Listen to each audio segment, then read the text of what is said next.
Okay, we've just come to this Toyota Corolla.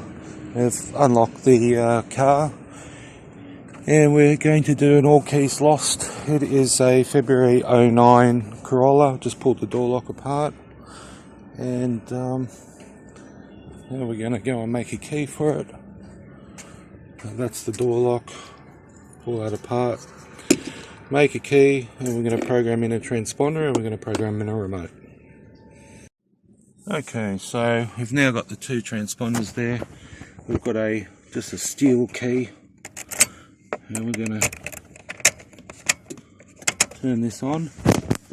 Security light is there, and that should flash like it is, which is good.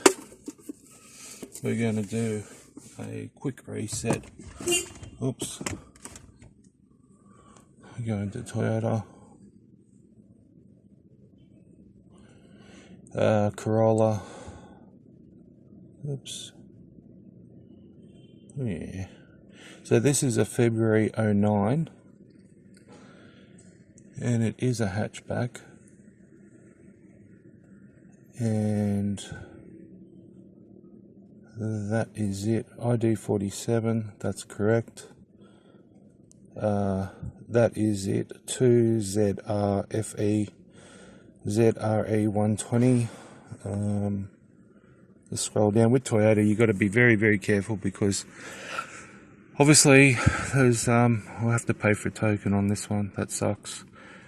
Alright, I'll stop filming and we'll get into it.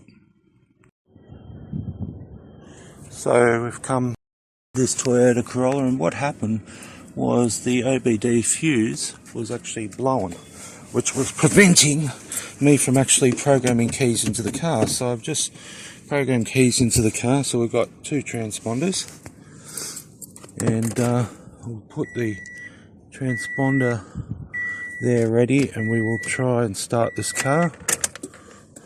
Clutch in, and there we have it.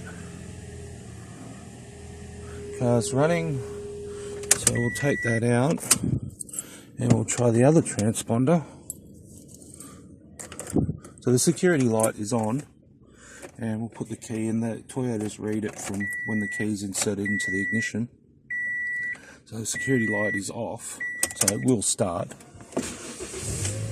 And there we have it. All keys lost, 2009 Toyota Corolla. So now we'll just program a remote.